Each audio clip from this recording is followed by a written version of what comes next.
Bismillahirrahmanirrahim. Assalamualaikum warahmatullahi wabarakatuh.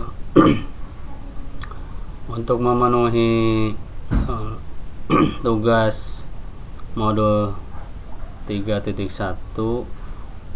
tentang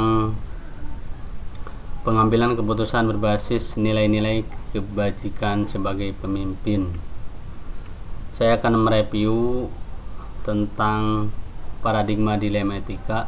Ada 4, kemudian langkah-langkah pengujian dan pengambilan keputusan. Oke, kita langsung saja. Pertama, kita akan bahas tentang 4 paradigma dilema etika. Ada 4 sudut pandang atau paradigma seorang pemimpin akan mengalami dilema etika. Yang pertama, ada dilema etika dari seorang pemimpin itu ketika individu melawan kelompok. Artinya, dilema individu itu melawan kelompok bisa jadi dilema antar individu dengan kelompok kecil atau kelompok yang lebih besar. Contoh, ketika ada kepentingan individu seorang pemimpin melawan dilema etika dengan misal kelompok orang tua, para wali murid. Tuh. Dilema etika individu versus kelompok adalah tentang bagaimana membuat pilihan antara apa yang benar untuk satu orang atau kelompok kecil dengan apa yang benar untuk kelompok yang lebih besar. Jadi semuanya benar. Bagi pribadi individu seorang kepala benar, dan juga benar juga untuk kelompok yang lebih besar. Itu juga dilema. Yang kedua adalah dilema etika dengan paradigma rasa keadilan dengan versus rasa kasihan. Dalam paradigma ini, pilihannya adalah antara mengikuti aturan tertulis atau tidak mengikuti aturan sepenuhnya. Kita bisa memilih untuk berlaku adil dengan memperlakukan hal yang sama bagi semua orang, atau membuat pengecualian dengan alasan kemurahan hati dan kasih sayang.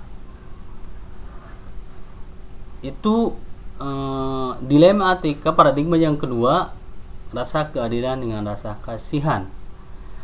Adil itu menurut hukum, aturan, norma, akan berlawanan dengan ketika merasa kasihan. Contoh, ketika ada anak yang kurang mampu, kemudian belum bisa membayar untuk study tour misal, sementara aturannya adalah orang yang atau anak yang bisa mengikuti study tour adalah yang sudah bayar. Sementara di sisi lain ada anak yang kurang mampu atau yang berprestasi tapi kurang mampu, dia belum bisa melunasinya. Tapi ada kesanggupan misal untuk mencicil setelah study tour. Nah, di situ seorang pemimpin ada dilema di situ ketika seharusnya kan siswa yang belum bisa bayar itu tidak boleh ikut, tapi berlawanan dengan ada rasa kasihan pada anak tersebut, siap bayar, kemudian juga adalah dia bisa berprestasi. Nah, itu juga ada dilema. Itu contoh dilema etika rasa keadilan dengan rasa kasihan. Paradigma yang lainnya, yang ketiga adalah kebenaran versus kesetiaan. Paradigma ini apakah kita akan jujur menyampaikan informasi berdasarkan fakta, atau kita akan menjunjung nilai kesetiaan pada profesi atau kelompok tertentu atau komitmen yang telah dibuat. Artinya dilema benar secara hukum, tapi benar juga ketika kita akan membela kesetiaan pada profesi misal, pada teman kita, pada sahabat kita atau kelompok tertentu bisa. Contoh, paradigma dilema etika kebenaran versus kesetiaan yaitu ketika dalam kondisi perang. Kita apakah akan mempertahankan informasi rahasia satu negara, satu komitmen misal, dengan teman kita untuk setia menolong teman, ataukah harus mengabaikan teman misal, mengorbankan teman. Itu contoh kebenaran, paradigma kebenaran versus kesetiaan.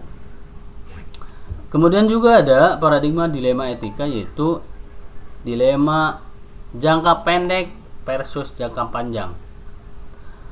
Paradigma ini apakah kita harus memilih satu keputusan yang kelihatannya baik untuk saat ini dan juga baik untuk yang akan datang. Itu dilema. Apakah kita mengedepankan untuk jangka pendek atau nanti untuk jangka panjang? Misal satu pemimpin misal dihadapkan pada satu kondisi ketika di sekolahnya sedang ada masalah yang secepatnya harus diselesaikan. Itu untuk jangka pendek.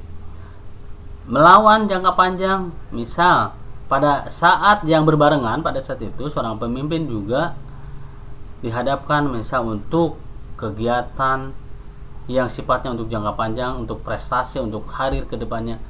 Nah, itu seorang pemimpin dihadapkan pada saat itu kondisi apakah dia akan memilih menyelesaikan masalah yang jangka pendek yang pada saat itu terjadi, ataukah dia akan memilih untuk karirnya untuk masa depan, itu untuk jangka panjang. Itu dilema etika. 4 paradigma dilema etika berarti ada 4. Pertama, individu versus kelompok. Kemudian yang kedua adalah rasa keadilan dengan rasa kasihan. Kemudian yang ketiga, kebenaran versus kesetiaan. Dan jangka pendek versus jangka panjang. Kemudian ada konsep-konsep atau langkah-langkah untuk pengambilan dan pengujian keputusan. Pertama adalah mengenali dulu nilai-nilai yang saling bertentangan di situ. Diuji pengujiannya ketika kita mau mengambil keputusan untuk menentukan satu keputusan, kenali dulu apakah ada nilai-nilai yang bertentangan. Penting bagi kita untuk memastikan bahwa masalah yang kita hadapi memang betul-betul berhubungan dengan aspek moral, bukan sekedar masalah yang berhubungan dengan sopan santun dan norma sosial. Itu berarti kita harus mengenai dulu. Itu langkah pertama. Yang kedua adalah menentukan siapa yang terlibat dalam situasi ini. Bila kita telah mengenali bahwa ada masalah moral di situasi yang sedang kita hadapi, pertanyaannya adalah dilema siapakah ini?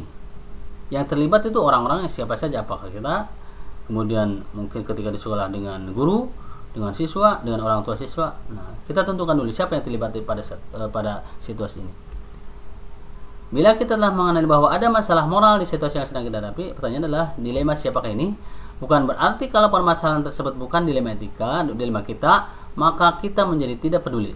Karena kalau permasalahan sudah menyangkut aspek moral, kita semua seharusnya merasa terpanggil. Nah, berarti kita tentukan dulu apakah siapa ini yang terlibat pada kasus ini, pada situasi ini. Oke. Untuk langkah yang ketiga, kumpulkan fakta-fakta yang relevan dengan situasi ini. Misal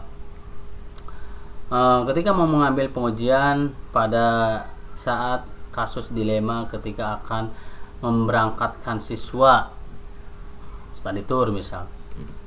Siswa yang berhak ikut study tour adalah yang sudah lunas. Kemudian ada satu siswa yang kurang mampu tapi ingin ikut study tour tapi belum lunas. Nah, ketika mau mengambil keputusan akan memberangkatkan, akan mengikutkan siswa yang belum lunas itu, yang kurang mampu akan ikut study tour, kumpulkan dulu fakta-faktanya. Apakah betul dia betul-betul tidak mampu? Apakah dia betul-betul misal di rumahnya misal yang kurang mampu misal? Kemudian apakah betul siswa itu berprestasi? Kemudian kita putuskan apakah dia layak untuk diikutkan pada kegiatan tersebut. Nah, itu kumpulkan dulu. Kemudian langkah yang keempat, nah, pengujian benar atau salah. Nah, di pengujian benar atau salah juga ada terbagi, ada 5.